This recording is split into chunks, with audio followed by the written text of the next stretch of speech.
The smell of charcoal and sizzling burgers hung heavy in the air. It was a beautiful Saturday afternoon, the kind perfect for a family barbecue. My daughter, Sarah, and her husband, Chad, were over, along with a few other relatives. Laughter drifted across the lawn, punctuated by the clinking of beer bottles. Everything seemed picture perfect, except for one thing. The sputtering cough coming from Sarah's BMW Z4 parked in the driveway. I'd heard it when they arrived. "That car's been acting up again," Sarah said, a slight frown creasing her forehead. She gestured towards the sleek silver roadster with a sigh. "It's been doing this weird hesitation thing." "Yeah," Chad chimed in, a smug look on his face. He patted the car's hood like it was a misbehaving pet. "Probably just needs a software update or something. These modern cars are too complicated." Now, I spent 40 years as an engineer for BMW. I'd seen engines evolve from carburetors to fuel injection, from analog to digital. I'd worked on the designs of some of their most iconic models. I knew these cars inside and out.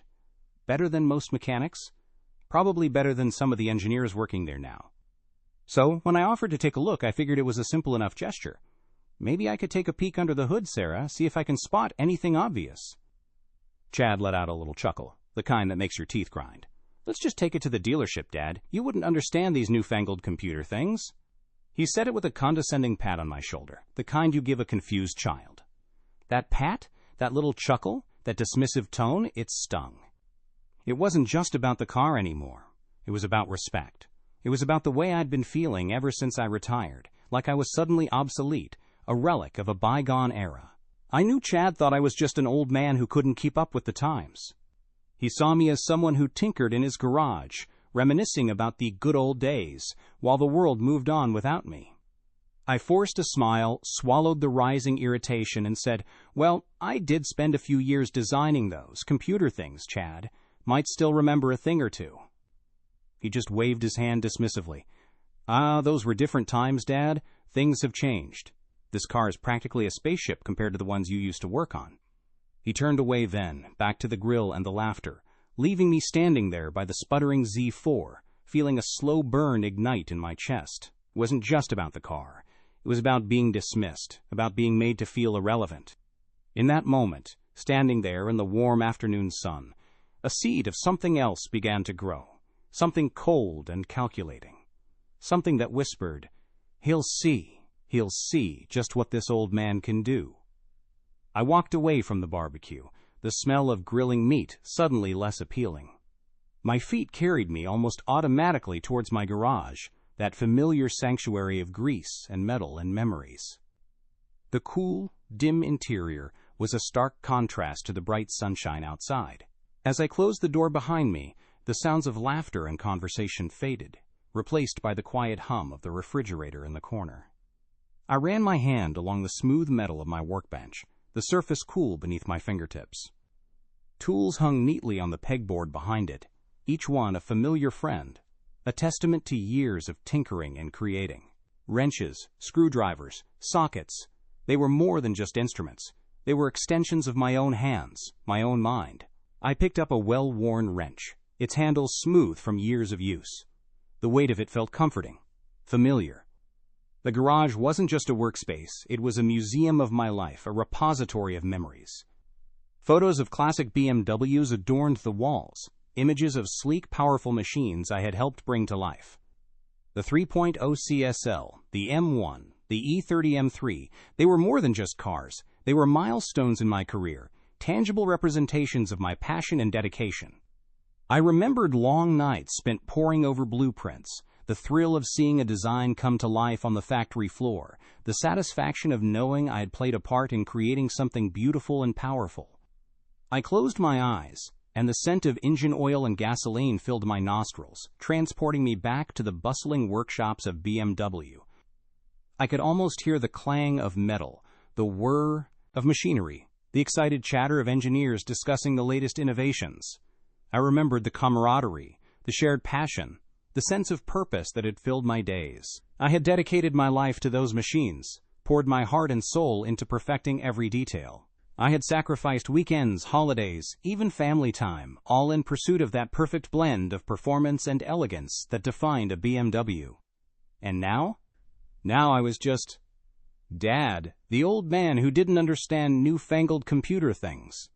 The resentment simmered, a bitter taste in my mouth. Chad's dismissive words echoed in my ears, each syllable a small, sharp jab at my pride. He had no idea. He had no idea of the countless hours I had spent honing my craft, the innovations I had contributed to, the legacy I had left behind. He saw only age, a perceived weakness, an inability to keep pace with the relentless march of technology. I opened my eyes, the wrench still clutched tightly in my hand. The anger was a hard knot in my stomach, a burning ember that refused to be extinguished. I looked at the photos on the wall, at the tools hanging neatly in their place, at the memories that surrounded me. And in that moment, I made a decision. I wouldn't be dismissed. I wouldn't be relegated to the sidelines. I would show Chad and everyone else who doubted me just what this old man was still capable of. I grabbed my diagnostic tools, the familiar weight of them reassuring in my hand. Stepping out into the sunlight, the sputtering of Sarah's Z4 beckoned. I popped the hood, the familiar layout of the engine bay greeting me like an old friend. Chad's words, "You wouldn't understand these newfangled computer things," rang in my ears, fueling a quiet determination. Newfangled?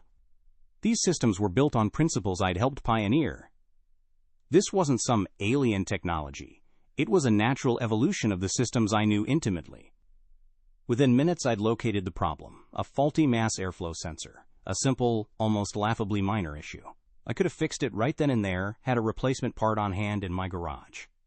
The ease of the diagnosis only amplified Chad's ignorance, his condescending assumption that my knowledge had somehow expired along with my employee ID card.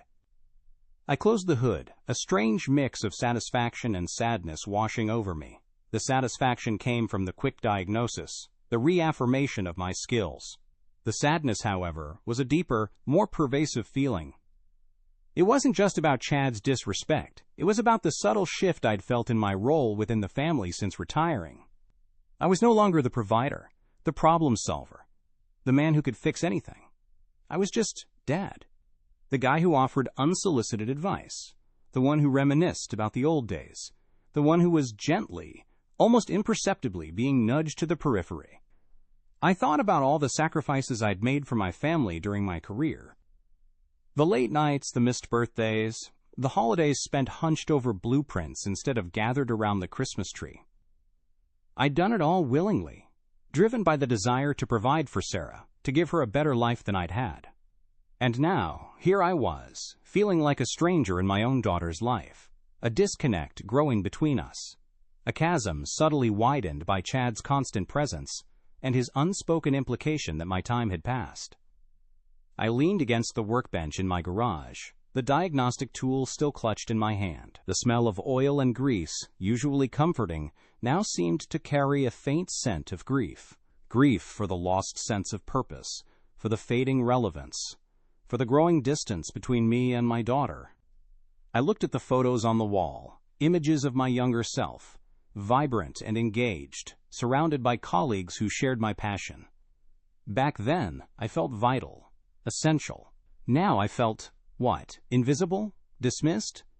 Chad's words echoed again, a mocking refrain in the quiet of my garage.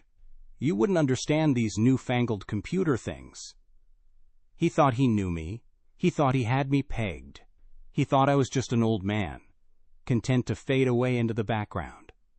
He had no idea. He had absolutely no idea. The quiet hum of the refrigerator in my garage seemed to amplify the silence, a silence filled with the echoes of Chad's condescending words. The anger, that slow burn in my chest, hadn't subsided. If anything, it had intensified, hardening into a cold resolve. I wouldn't let him get away with it. I wouldn't let him dismiss me, diminish me, make me feel like I was nothing more than a dusty old relic. I wouldn't be sidelined. I wouldn't be ignored.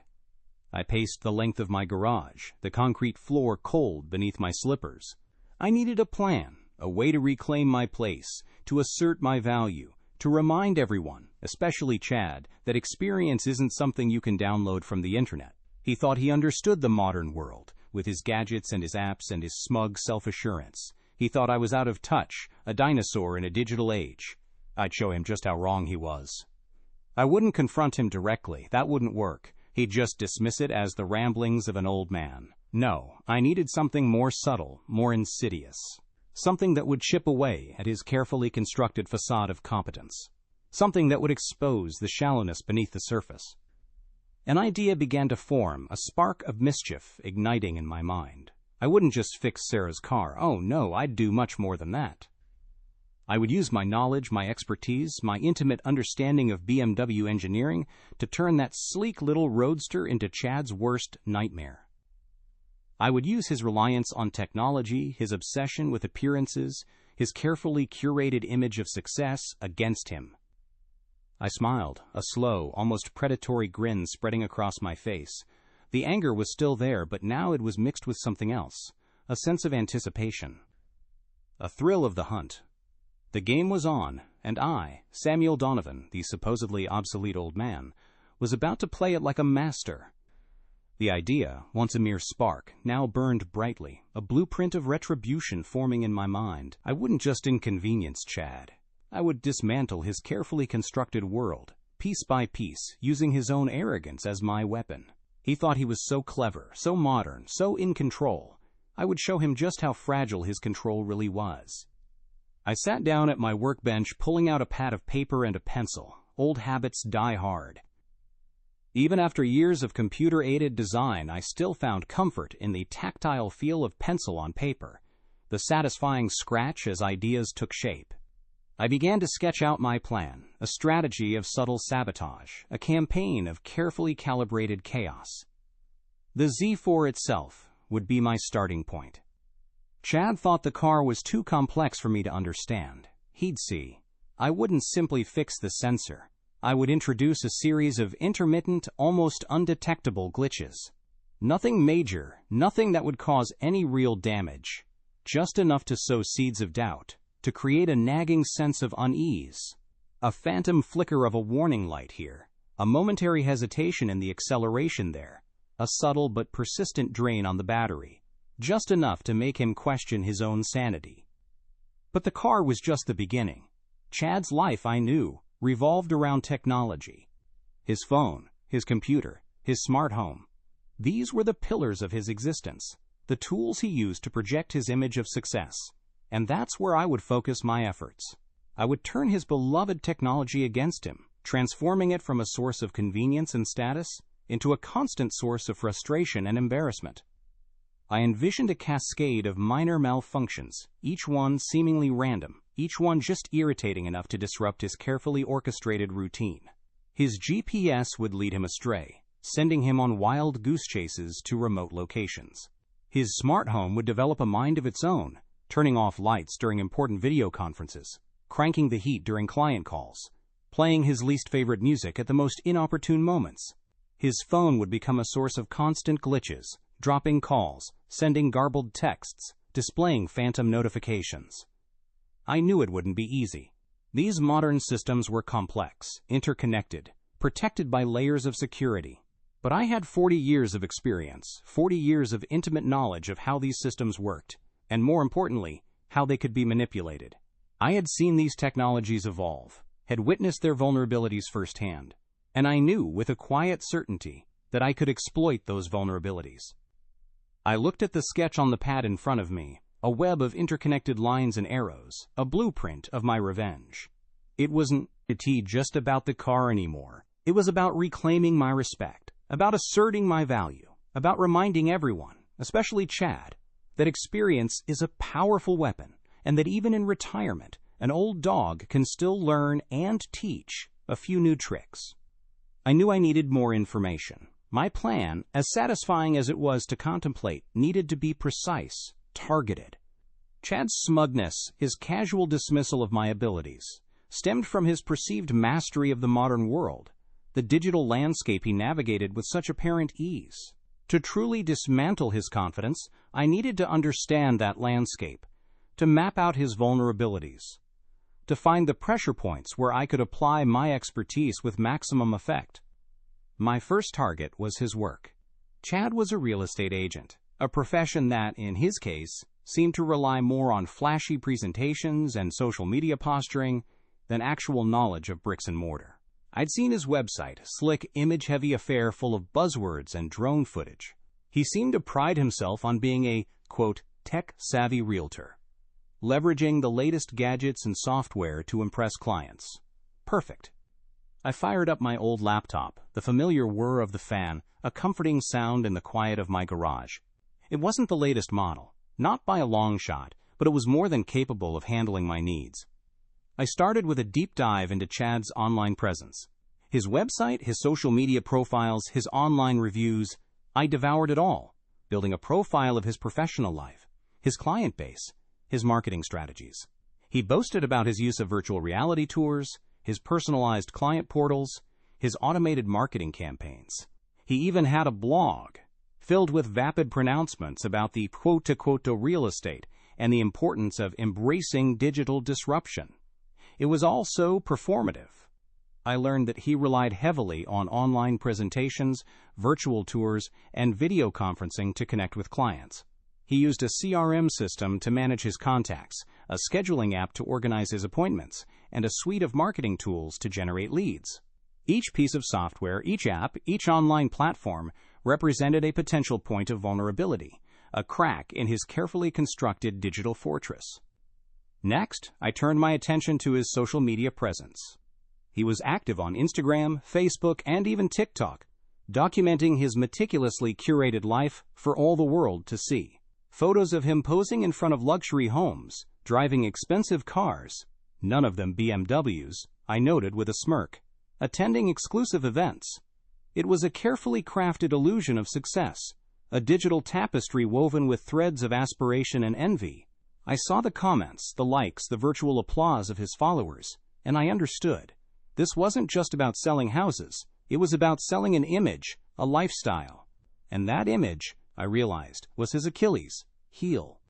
His posts revealed a man obsessed with appearances, with the latest gadgets, with projecting an image of affluence he couldn't quite afford.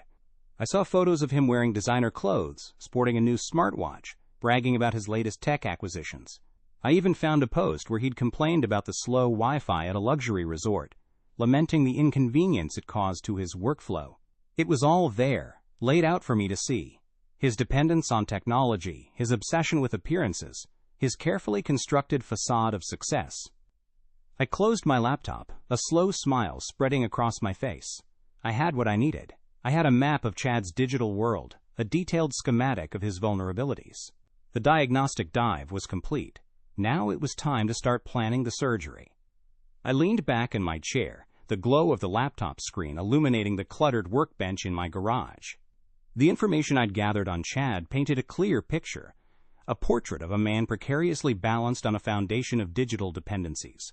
He was a creature of comfort, a man accustomed to the seamless convenience of modern technology, a man utterly reliant on the smooth functioning of his interconnected digital world. And that, I realized, was his greatest weakness. His smartphone was his lifeline, his constant companion. He used it for everything: communication, scheduling, navigation, entertainment, even, it seemed, for validating his own existence through the constant stream of social IA updates. He was never without it, his hand perpetually hovering over the screen, his thumb scrolling through an endless feed of information, validation, and distraction. He was, in short, addicted. His reliance on GPS was almost comical. He used it to navigate even the most familiar routes, blindly trusting the disembodied voice emanating from his phone to guide him through the world. He seemed incapable of navigating without it, lost and bewildered without the constant reassurance of the blue dot on the map. It was a dependence bordering on helplessness, a vulnerability I knew I could exploit. His smart home, another symbol of his aspirational lifestyle, was another chink in his armor. He'd invested heavily in automating every aspect of his home, from the lights and thermostat to the security system and the sprinkler system. He controlled it all through his phone, reveling in the illusion of control it provided, boasting about its convenience and sophistication. He had no idea how easily that control could be subverted, how quickly his smart home could be turned against him. But beyond his technological dependencies, I'd also uncovered a deeper, more fundamental weakness: his finances. He was living beyond his means, stretching himself thin to maintain the image of success he so desperately craved. The expensive clothes, the luxury car leases, the frequent vacations, it was all a facade, a carefully constructed illusion designed to impress clients and followers alike. He was drowning in debt, a fact he carefully concealed beneath a veneer of affluence. This, I knew, was another pressure point, another vulnerability I could exploit. I closed my eyes, letting the information I'd gathered sink in, the pieces of the puzzle falling into place.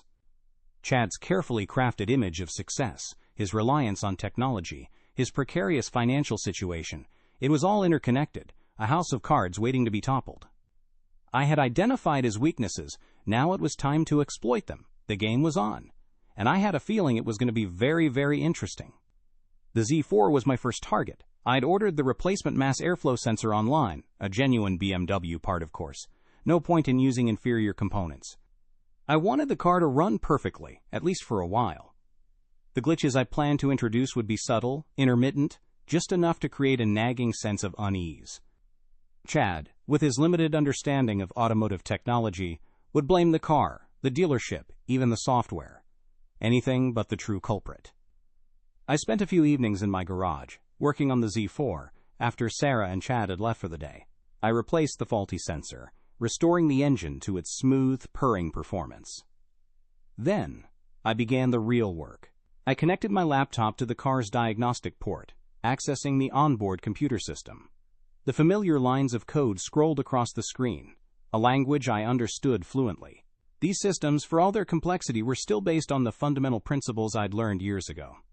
I started with the navigation system. I didn't want to disable it completely, just introduce a few anomalies. I wrote a small piece of code, a tiny ghost in the machine, that would intermittently redirect the GPS signal, sending Chad on slightly longer routes, adding a few unnecessary detours to his journeys. Nothing too drastic, just enough to create a low-level hum of frustration. Imagine him trying to impress a client with his knowledge of the local area, only to be led astray by his own navigation system, ending up in a less than desirable neighborhood. I chuckled to myself, picturing his bewildered expression. Next, I tackled the car's other systems. I introduced a slight delay in the response of the climate control, making it just a touch too warm in the summer, just a touch too cool in the winter.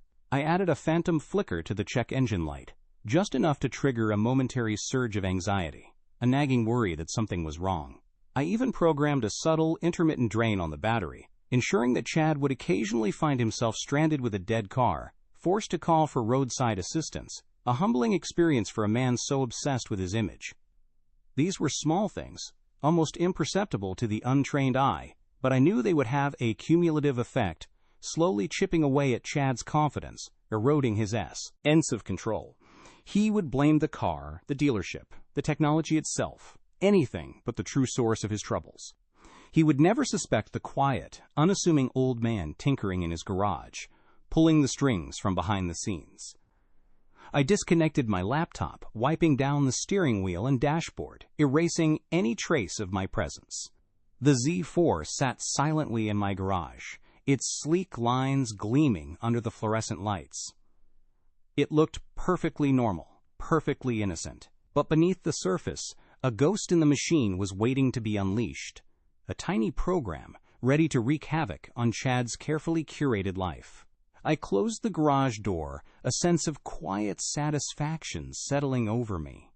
The first phase of my plan was complete. I knew I couldn't do everything myself. Some aspects of my plan, especially those involving Chad's smart home and his online activities, required a level of expertise I didn't possess. I needed help, and I knew just where to find it. I picked up my phone and scrolled through my contacts until I found the name I was looking for, Martin Klein. Martin and I had worked together at BMW for years. He was a brilliant software engineer, a whiz with code, and, thankfully, still sharp as a tack, despite being a few years into his own retirement. We'd kept in touch over the years, swapping stories and occasionally reminiscing about the old days. I knew he'd be intrigued by my project, and I suspected he'd be more than willing to lend a hand. "Martin, Samuel Donovan here," I said when he answered. How's retirement treating you? Samuel, good to hear from you. Retirement's, well, it has its moments, he replied with a chuckle. What can I do for you, old friend? I hesitated for a moment, unsure how to broach the subject. Well, Martin, I have a project, let's call it. Something I'm working on, and I could use your expertise.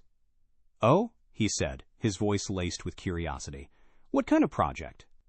It's a bit complicated, I said, choosing my words carefully. It involves a certain son-in-law, a BMW Z4, and a healthy dose of technological mischief. Martin laughed, a hearty, booming sound that warmed me to the core. Now you're talking my language, Samuel. Tell me more.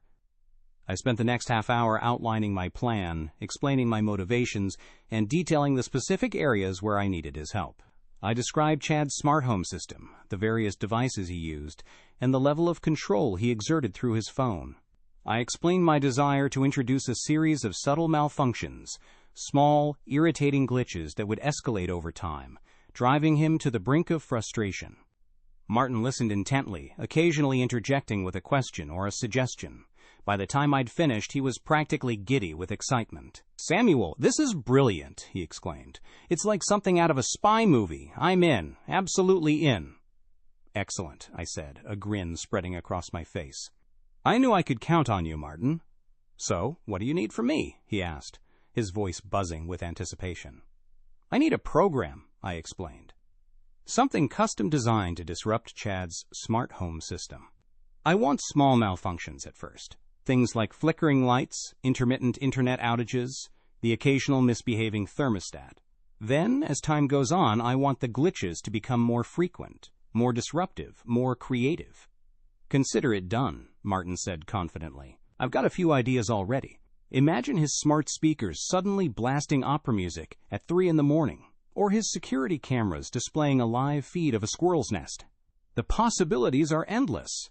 We spent another hour brainstorming, refining the plan, discussing the technical details. Martin's enthusiasm was infectious, his creativity inspiring. By the time we hung up, I had a renewed sense of confidence, a feeling that my plan was not only feasible, but destined for glorious success. I had called in a favor, and my old friend, the brilliant software engineer, had answered the call. The web was tightening around Chad, and he had no idea. Chad's carefully constructed online persona, that shimmering facade of affluence, presented another opportunity, a chance to tighten the screws just a little bit more. He was, as I discovered, a man easily seduced by the allure of luxury, by the shiny promise of a lifestyle just beyond his grasp. He craved the validation that came with owning the latest gadgets, the designer clothes, the high-end accessories, and that craving, I realized, was another weakness I could exploit. I'd noticed in his social media posts a recurring theme, targeted advertising. He'd often comment on ads for luxury watches, high-performance cars, and exclusive travel destinations, lamenting his inability to afford them. He'd like and share these posts, leaving a digital trail of his unfulfilled desires, a breadcrumb trail leading directly to his insecurities. It was almost too easy. I wasn't a computer whiz like Martin, but I knew enough to manipulate online advertising, to subtly nudge the algorithms in the right direction.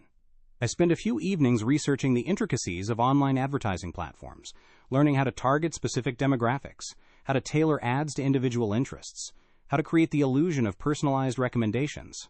It was a world of cookies, pixels, and algorithms, a world Chad thought he understood, a world I was about to turn against him. I started small, subtly tweaking the ads he saw on his social media feeds, on his favorite websites, even on the seemingly innocuous news sites he frequented.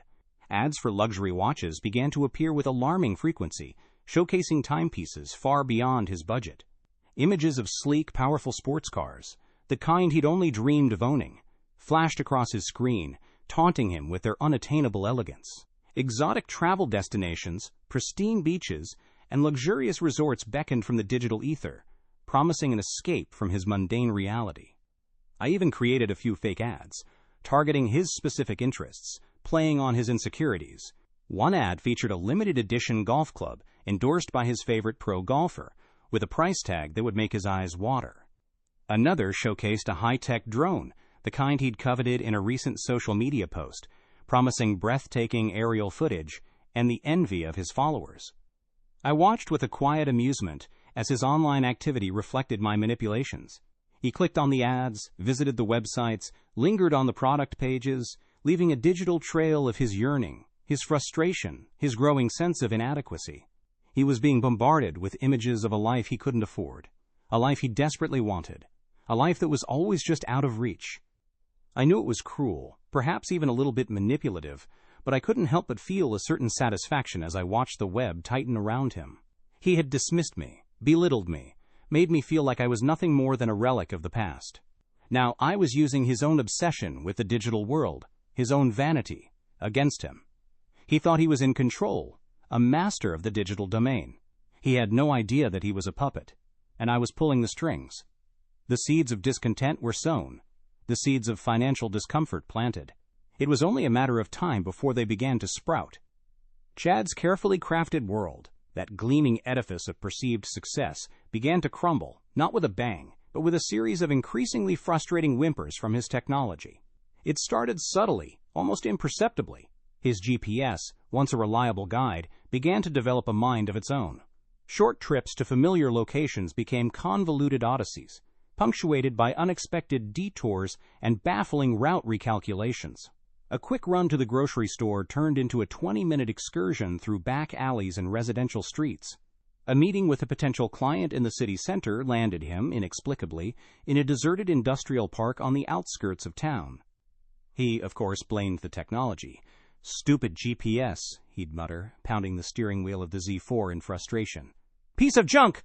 He'd rant about faulty satellites, outdated maps, and the general unreliability of modern technology, oblivious to the tiny ghost in the machine, the few lines of code I'd subtly inserted, gently nudging him off course. The GPS mishaps, initially just minor annoyances, began to escalate, impacting his work, his image, his carefully cultivated aura of competence. He was late for meetings, missed appointments, and found himself apologizing profusely to increasingly bewildered clients. One particularly embarrassing incident involved a presentation to a group of wealthy investors. Chad, relying on his GPS to navigate to the exclusive golf course where the meeting was being held, ended up stranded on a dirt road miles from civilization, his phone signal flickering in and out. He arrived hours late, flustered and covered in dust, his carefully rehearsed presentation forgotten, his image of polished professionalism shattered. He lost the deal, of course. The problems weren't limited to the Z4. His smart home, once a source of pride and convenience, began to exhibit a similar pattern of erratic behavior. Lights flickered inexplicably during important video conferences, casting him in an unflattering, almost sinister light. The thermostat developed a mind of its own, cranking the heat to sauna-like temperatures during client calls, leaving him sweating and flustered. His smart speakers, normally obediently playing his carefully curated playlists, would suddenly erupt with bursts of static, jarring opera arias, or, on one particularly memorable occasion, a recording of a flock of squawking seagulls. He blamed faulty wiring, power surges, software glitches, anything but the true source of the problem. He called electricians, plumbers, and tech support, racking up bills he could ill afford, chasing phantom problems that seemed to vanish as soon as the professionals arrived. He became increasingly agitated, his carefully controlled demeanor cracking under the strain of constant technological malfunctions. He'd rant and rave about the unreliability of modern technology, his frustrations spilling over into his interactions with Sarah. "This house is a nightmare," he'd exclaim, throwing his hands up in exasperation. "Everything's breaking down. I can't get anything done." Sarah, initially sympathetic, began to grow weary of his constant complaints, his inability to cope with even the smallest technological hiccup. He was losing control, his carefully constructed world unraveling around him thread by thread. And I, the quiet old man tinkering in my garage, watched it all unfold with a quiet sense of satisfaction. He had dismissed me, underestimated me, treated me like a relic of a bygone era. Now he was learning a valuable lesson. A lesson about the power of experience, the quiet competence of an old dog who still knew a few tricks. He was lost in translation, adrift in a digital world he thought he understood, a world I was subtly manipulating, gently nudging him towards his inevitable downfall. The carefully constructed facade Chad presented to the world, that gleaming image of a successful, tech-savvy realtor, began to crack under the combined pressure of malfunctioning technology and mounting financial strain. The intermittent glitches I'd introduced into his digital life, initially just minor annoyances, were now escalating, creating a cascade of failures that threatened to overwhelm him. His online advertising experiment, the one designed to tempt him with luxuries he couldn't afford, was working beautifully. He'd become obsessed with the ads, clicking on them compulsively, visiting websites showcasing high-end watches, exotic cars, and designer clothes. He'd fill online shopping carts, only to abandon them at the checkout, the reality of his financial situation crashing against his aspirational desires. He started talking about investments, vague schemes, and get-rich-quick ideas, a sure sign of his growing desperation. He'd mention cryptocurrency, NFTs, and other buzzwords he clearly didn't understand, grasping at straws, hoping for a miracle that would bridge the gap between his desired lifestyle and his actual income. The stress began to manifest physically. He became irritable, short-tempered, prone to outbursts of anger over minor inconveniences. He'd snap at Sarah over trivial matters, his frustrations spilling over into their relationship. He'd complain about the slow internet speed, the flickering lights, the incessant notifications on his phone, blaming everything and everyone but himself. He was losing his grip, his carefully curated image of effortless success fading, replaced by a growing sense of anxiety and desperation. His professional life, once a source of pride and self-worth, was also starting to unravel. The missed appointments, the botched presentations, the lost deals, they were taking their toll. Clients, initially impressed by his slick presentations and tech-savvy approach, began to question his competence. Rumors spread, whispers of missed deadlines, forgotten details, and unprofessional behavior. His reputation, that carefully crafted veneer of success, was tarnished, chipped away by 1,000 tiny failures. He started making mistakes, small errors at first, then larger, more consequential blunders. He miscalculated property values, overlooked crucial clauses in contracts, and alienated potential clients with his increasingly erratic behavior. He'd double book appointments, forget to follow up on leads, and send emails to the wrong recipients. He was a man drowning in a sea of digital distractions, his attention fragmented, his focus shattered.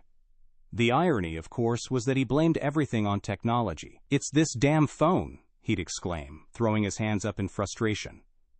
"I can't keep up with all these notifications. It's driving me crazy." He was so blinded by his own reliance on technology, so convinced of its inherent superiority, that he couldn't see the forest for the trees. He couldn't grasp the simple truth that the tools he so desperately clung to were, in fact, the very instruments of his downfall. I watched it all unfold with a detached amusement, a quiet satisfaction in knowing that my plan was working precisely as intended. He was a house of cards, and I, the quiet old man he'd so casually dismissed, was the gentle breeze that would bring it all crashing down. He had no idea, not a clue, that the chaos engulfing his life was not random, not a series of unfortunate coincidences, but a carefully orchestrated symphony of disruption, conducted by the very man he'd deemed irrelevant. His carefully constructed world was crumbling, and I, Samuel Donovan, was enjoying the show. We were having another family barbecue, a few weeks after the initial incident with the Z4. The weather was perfect, the smell of grilling sausages filling the air. Everyone seemed relaxed, enjoying the late summer sunshine.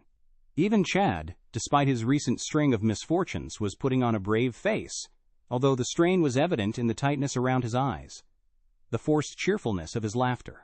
He'd been noticeably quieter than usual, his usual boisterous pronouncements about the latest tech gadgets replaced by a subdued, almost sullen silence. Sarah, bless her heart, seemed oblivious to the subtle shift in his demeanor. She was flitting around, making sure everyone had enough to eat and drink, her face radiant with the news that she'd just landed a big promotion at work. I watched her, a pang of sadness mixed with my quiet satisfaction.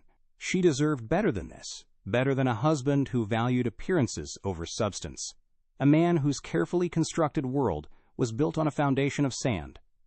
As the afternoon wore on, I decided it was time for the next phase of my plan, the revelation. I casually strolled over to where Chad was sitting, nursing a beer and staring blankly into the distance. "How's that Z4 running, Chad?" I asked, feigning casual interest. He looked up, startled, as if roused from a dream. It's fine, he mumbled, avoiding my gaze. Fine? I said, raising an eyebrow. I thought Sarah mentioned it was having some trouble. Oh, that, he said dismissively. It was just a software glitch. Took it to the dealership. They updated it. All good now. Really? I said, my voice dripping with feigned surprise. That's odd. I could have sworn I heard it sputtering again this morning when you arrived. He shifted uncomfortably in his seat. No, that's just the engine warming up. These modern cars, you know they're complicated. Complicated, are they? I said, a twinkle in my eye. Well, maybe I should take a look. You never know. It might be something simple. He opened his mouth to protest, then hesitated. He couldn't very well refuse without appearing even more incompetent than he already was. He finally nodded, a reluctant, almost sullen acquiescence. I followed him to the driveway, where the Z4 sat gleaming in the sunlight. I popped the hood, pretending to examine the engine with a practiced eye. I filled with a few hoses, tapped a few wires, all for show, of course. Then, with a flourish, I pointed to the mass airflow sensor, the very part 1 had replaced weeks earlier. Well, I'll be damned, I said, shaking my head in mock disbelief. Looks like this sensor is loose. That could be the problem. I tightened the perfectly secure sensor, giving it an extra twist for good measure. Chad stared at me, his mouth agape. But the dealership, they said it was the software. Dealerships, I said with a sigh, shaking my head. They'll tell you anything to get you to spend money. Sometimes, it's the simplest things that cause the biggest problems. You'd be surprised how often a loose sensor can cause all sorts of issues. I closed the hood, patting it gently. There you go, good as new. Should run smoothly now. Chad stood there, speechless, his face a mask of confusion and embarrassment. He'd spent hundreds of dollars at the dealership, convinced it was a complex software issue, when all it took was a simple 5-minute fix. And the fix had been performed by the very man he'd dismissed as being too old and out of touch to understand, quote, newfangled computer things. I turned and walked back towards the house, leaving him standing there by the Z4, a monument to his own ignorance, and my quiet, carefully orchestrated revenge. The seed of doubt I'd planted weeks earlier had finally sprouted, blossoming into a full-blown realization of his own incompetence. The revelation, though subtle, was complete. He had been exposed, not by a grand confrontation, but by a simple, almost insignificant act of automotive maintenance. And I, Samuel Donovan, the supposedly obsolete old man, had just delivered the first and perhaps the most devastating blow. The barbecue incident was a turning point. It was like a tiny crack in a dam, a small breach that gradually widened, releasing a torrent of pent-up frustration and doubt. Chad, once so self-assured, so confident in his mastery of the modern world, was now a man adrift, his carefully constructed image of success dissolving around him like smoke. The Z4 incident, the simple loose sensor I'd fixed, had shaken him to his core. He'd spent a small fortune at the dealership, convinced it was a complex software issue, only to be shown up by his supposedly technologically inept father-in-law. The humiliation was palpable, a visible chink in his armor of self-assuredness. He tried to brush it off, to dismiss it as a fluke, but the seed of doubt had been planted, and it was growing. His work continued to suffer. The GPS mishaps, the smart home malfunctions, the constant barrage of targeted advertising. It was all taking its toll. He was making more mistakes, losing more clients. His reputation as a reliable, tech-savvy realtor fading faster than the battery on his constantly buzzing smartphone. He was losing deals left and right, his carefully crafted presentations falling flat, his attempts to impress clients with his technological prowess backfiring spectacularly. He tried to blame faulty equipment, unreliable software, even sunspots interfering with satellite signals, anything to avoid admitting his own growing incompetence. The financial strain was becoming unbearable. The mounting bills from the endless stream of technicians he'd called to fix his smart home, the expensive gadgets he'd impulsively purchased in a desperate attempt to maintain his image of affluence, the dwindling income from his failing real estate career. It was all adding up, a crushing weight of debt that threatened to bury him. He started borrowing money, taking out loans, maxing out credit cards, a desperate spiral of financial self-destruction. He'd become secretive about his finances, snapping at Sarah whenever she questioned his spending. The the tension between them growing thicker with each passing day. And Sarah, bless her heart, was finally starting to see the truth. The man she'd married, the charming, confident, tech-savvy entrepreneur, was slowly disappearing, replaced by a stressed, irritable, increasingly desperate shell of his former self. She'd started asking questions, questioning his decisions, challenging his excuses. The rose-tinted glasses were coming off, and she was beginning to see the man behind the carefully crafted facade, the man who was drowning in debt, lost in a digital world he no longer understood. The final blow came during a family dinner. Chad, in a rare moment of vulnerability, confessed his struggles, blaming everything on faulty technology, bad luck, and a conspiracy of incompetent service providers. Sarah, her patience finally exhausted, confronted him, her voice trembling with a mixture of anger and disappointment. "Chad," she said, her voice quiet but firm, "it's not the technology, it's you. You're the problem." The silence that followed was deafening. NG. Chad stared at her, his face pale, his eyes wide with disbelief. He'd been so caught up in his own self-deception, so convinced of his own victimhood, that he hadn't seen the truth staring him in the face. He'd built his life on a foundation of lies, a carefully constructed illusion of success, and now that illusion was shattering around him. He was falling from grace, tumbling from the pedestal he'd built for himself, landing with a thud in the harsh reality of his own making. He tried to argue, to defend himself, but the words wouldn't come. He'd run out of excuses, run out of justifications, run out of the carefully crafted narratives he'd used to shield himself from the truth. He was exposed, naked, vulnerable. The king had no clothes, and everyone, including himself, finally saw it. His carefully constructed world had crumbled, and he was left standing amidst the ruins, a broken man, a testament to the fragility of a life built on pretense and the corrosive power of unchecked arrogance. Months had passed since the last family barbecue, the one where Chad's carefully constructed facade had begun to crumble. The leaves outside my garage were turning brilliant shades of red and gold, a vibrant reminder of the changing seasons, of the cyclical nature of life. Inside, the air was thick with the familiar smells of oil and grease, the comforting aroma of my sanctuary. I was back where I belonged, tinkering with an old engine, the rhythmic clink of my tools, a soothing counterpoint to the quiet hum of the refrigerator in the corner. Retirement, I was discovering, wasn't so bad after all. I had my health, my hobbies, and, most importantly, I had my daughter back. Sarah had reconnected with me, the chasm that had grown between us, subtly widened by Chad's influence, now bridged by a renewed sense of understanding and appreciation. She'd apologized for Chad's behavior, for his dismissive attitude, for the way he'd made me feel. She'd admitted that she'd been blinded by his superficial charm, seduced by his carefully crafted image of success. She was seeing him clearly now, seeing the flaws, the insecurities, the fundamental lack of character that lay beneath the surface. Chad, humbled and chastened, was a shadow of his former self. He'd lost his job, his clients having finally lost patience with his erratic behavior and increasingly frequent mistakes. He was struggling to find new work, his reputation tarnished, his confidence shattered. The expensive car, the designer clothes, the fancy gadgets, they were all gone, sold off to pay down his mounting debts.